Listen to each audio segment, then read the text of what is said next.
On the morning of August 17th, the Marines of the 2nd Raider Battalion charged through towering Pacific waves toward Makin Atoll. Their mission was clear: sever Japanese defenses, destroy key installations, and vanish before reinforcements could strike back. Packed into rubber boats and clutching their weapons, they were an untested force, about to launch their first ever raid. The summer of 1942 had been grim for the United States. With defeats piling up and victories scarce, the Raiders aimed to prove America could strike back. At the battalion's helm was Lieutenant Colonel Evans Carlson, a man who believed in more than tactics. He had forged his men into a unit bound by purpose, teamwork, and unity. As the Raiders charged forward into the sand, a single phrase echoed above the roar of the waves, quote, "Gung Ho." Working with the Communists. In 1937, the hills of northern China were alive with the whispers of guerrilla warfare. From his perch on a rocky outcrop, American Captain Evans Carlson, a wildly unlikely witness, watched as the Chinese prepared for another strike against the Japanese invaders during the Second Sino-Japanese War. As a duty observer, Carlson had just received permission to move beside the Chinese Communist Party's 8th Route Army, led by Mao Zedong. By the time he arrived there, the American was no stranger to the complexities of warfare. Years before, in the jungles of Nicaragua, he had chased the elusive guerrilla leader Augusto Sandino, learning firsthand how a small, dedicated force could outmaneuver a much larger opponent. Even before that, on the Mexican border during World War I, he'd witnessed the chaos of irregular skirmishes time and time again. But China was different. Here, war wasn't just about battles, but about the power of unity. Upon inquiring the leader about the lack of visible distinctions between officers and soldiers, he was given an insightful response, quote, "What are officers? They are leaders. And how do we tell if a man is a leader? He is a leader if he's given his men convincing proof of his ability to lead, his correctness and swiftness of decision, his courage, his willingness to share everything with his men. If he proves all this, then he is respected. His men have confidence in him. But men and their leaders are comrades. Off duty, they are on equal social bases." No matter the challenge, big or small, Chinese guerrillas operated with a simple yet powerful principle: Gung Ho, meaning work together. Leaders shared the same hardships as their men, eating the same scant rations and working shoulder to shoulder in every task. In China, there was no room for ego. Gung Ho. Soon, Carlson would see the results of this philosophy firsthand. Marching alongside the Chinese soldiers, the group covered 58 miles, spanning mountain peaks and difficult terrain within just 32 hours with 800 men, all with the Japanese enemy close behind. And while there was little time to rest and recoup, the soldiers pressed forward with determination, cracking jokes and encouraging each other as they climbed up and down hills, not a single man lagging behind. A profile published years later stated, quote, "In Carlson's opinion, the 8th Route Army is the best organized, best led fighting force in the world today for its size and purpose." The American was captivated by the Chinese forces, who weren't highly trained soldiers, but farmers, workers, and students turned warriors. Far beyond discipline, they believed in their mission. For Carlson, this was a striking contrast to the disorganized and disengaged nationalist soldiers he had encountered on previous journeys, where most men were burdened by the autocratic chain of command. For the captain, this egalitarian leadership style of the Chinese Communist forces would become the cornerstone of his own philosophy. For nearly 2 years, Carlson blended with the Red Army, traveling thousands of miles through treacherous terrain and absorbing everything he could, from their meticulous ambush tactics, their ability to sustain themselves in harsh conditions, and most importantly, the way they inspired commitment among their ranks. Yet, his admiration for the Chinese guerrillas and their communist leadership unsurprisingly raised eyebrows back home.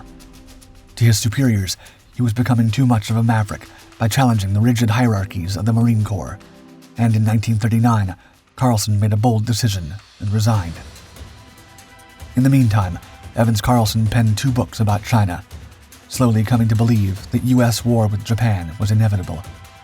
Sure enough, across the Pacific, the winds of conflict were rising, and America would soon be drawn into the fire. And his time to put what he'd learned into practice was just around the corner. The Marine Raiders.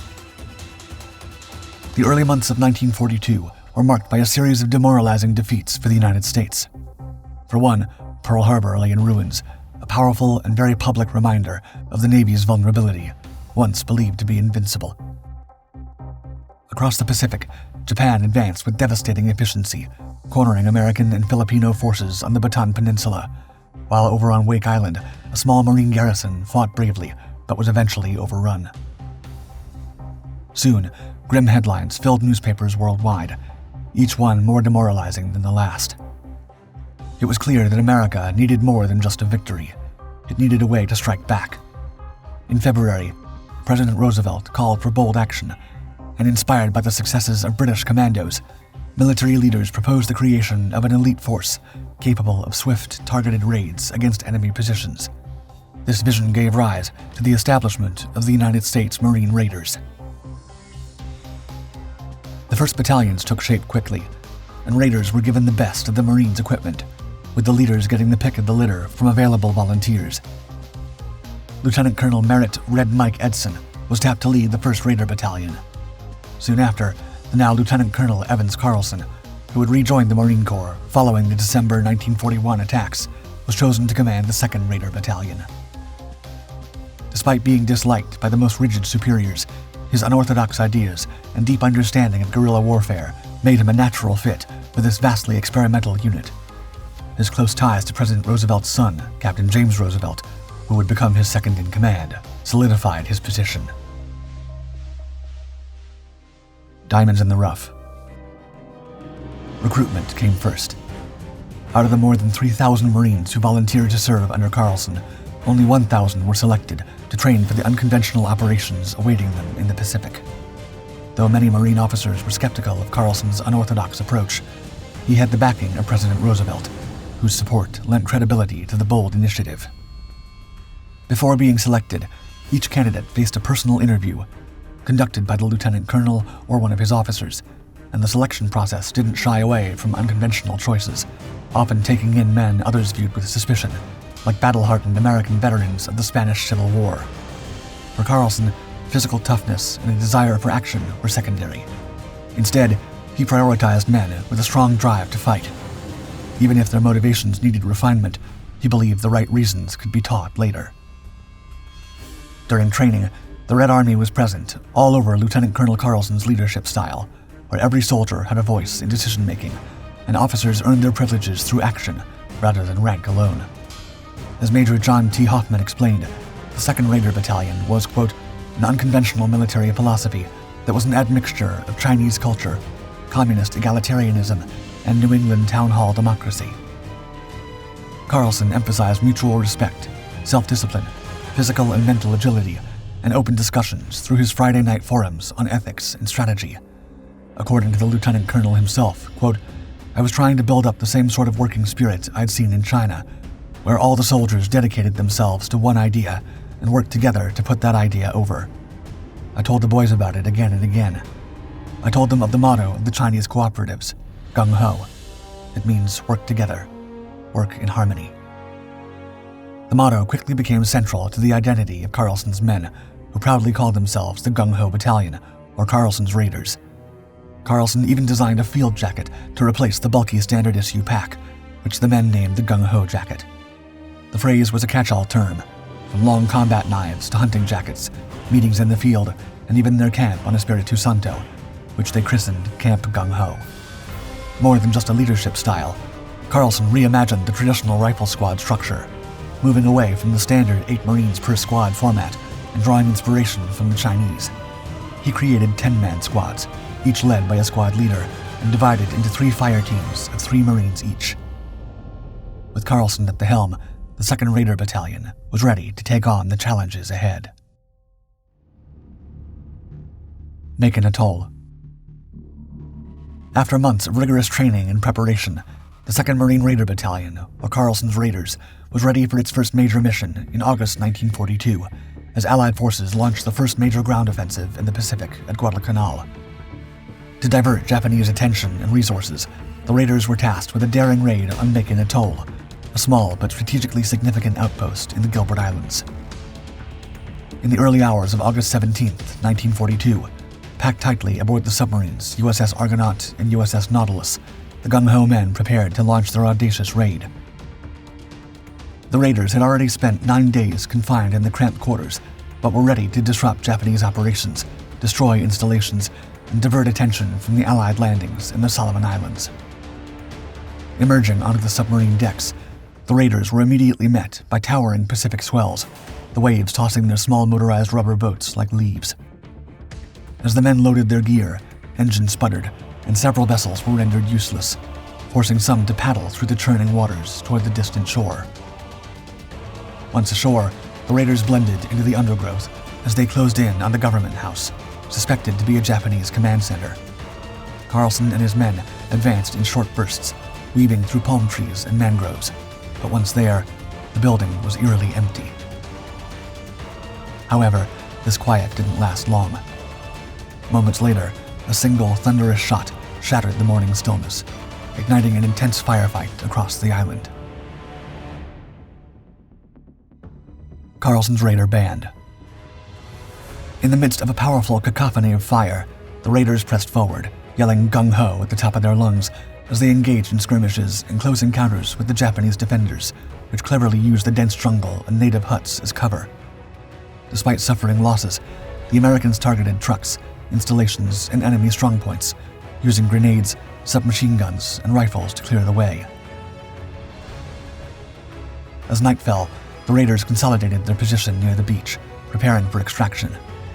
But once again, the sea had other plans, and boats were smashed, capsized, or driven back to shore.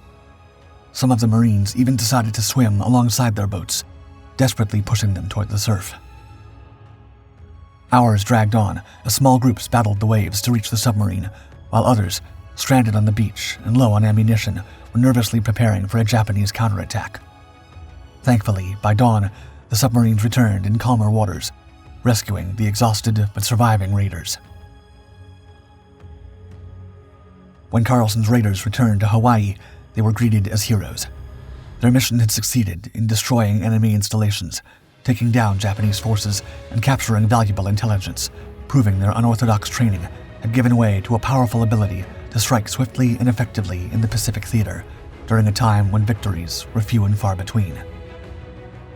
Carlson's raiders became a household name, and the government wasted no time making heroes out of the raiders.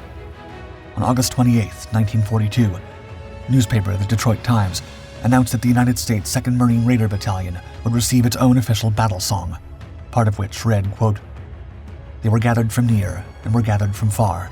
They were picked from the best in the land. A hell-raising crew that sailed the blue was Carlson's Raider Band." Time for more. Though the raiders' first mission on Makin Atoll was hailed by the media back home, Marine superiors saw mixed results.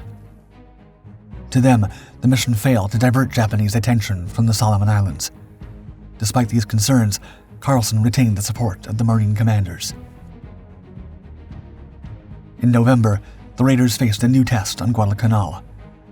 Landing with 221 men, they were tasked with scouting Japanese forces east of Henderson Field and preventing reinforcements from reaching the strategic airstrip.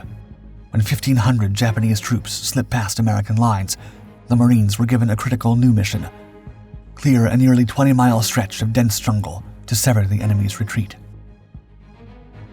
What followed became known as Carlson's Patrol, where for 29 grueling days, the raiders hiked more than 150 miles through an unforgiving jungle, battling Japanese units and confiscating weapons along the way. To the Lieutenant Colonel, this trek reminded him of the journey he'd done years before with the Red Army. Though the oppressive heat, mosquitoes, and diseases like malaria and ringworm inflicted more casualties than enemy fire, the raiders, closer than ever, pressed on, using guerrilla tactics to outmaneuver and destroy enemy forces, ultimately taking down 500 Japanese while losing just 16 of their own. Despite the brutal conditions, the raiders successfully completed their mission, earning praise from newspapers and Marine superiors alike. For Carlson, it was a validation of his battalion's training and tactics. But the raiders' time as a distinct unit was nearing its end, not long after it began. The beginning of the end. By late 1942, Gung Ho had taken on a mixed connotation among Marines. While it symbolized teamwork and enthusiasm within the Raiders, others in the Corps used it derisively to describe rowdy behavior. Following the grueling Guadalcanal campaign, the Marine Corps restructured its specialized units, merging the Raider Battalions into the 1st Raider Regiment. Carlson, now serving as executive officer, passed command of the 2nd Raider Battalion to Lieutenant Colonel Alan Shapley, a much more conventional leader who reformed the unit to align with standard Marine Corps practices. Nonetheless, Shapley retained Carlson's 3 fire-team squad structure, a model so effective it became the standard across the Corps, a legacy that endures to this day. Meanwhile, Carlson's health took a severe hit, and a case of malaria forced him to return to the U.S. for treatment. During his recovery, he served as a technical advisor for the Hollywood film Gung Ho, the story of Carlson's Makin Island Raiders. Though the movie leaned heavily on theatrics and exaggerations, the legendary story of the battalion's fight against the Japanese struck a chord with the public, solidifying Gung Ho as a phrase for teamwork and enthusiasm, turning it into a lasting piece of the cultural lexicon. By 1944, the Raiders were disbanded, their role deemed unnecessary for large-scale amphibious invasions. Carlson returned to the Pacific, fighting at Tarawa and Saipan, retiring as a brigadier general in 1946 and passing away less than a year later from a heart attack. While Evans Carlson's communist views set him apart in the conservative Marine Corps, his legacy outlasted the controversy. Years later, Marines shouted Gung Ho as they charged into battle in Korea, this time against the same Chinese forces that had once inspired him. Finally, in 2006, the Marine Raiders' name was reborn, honoring the legacy of Carlson and the daring men who served under him, proving that the spirit of Gung Ho remains as powerful as ever.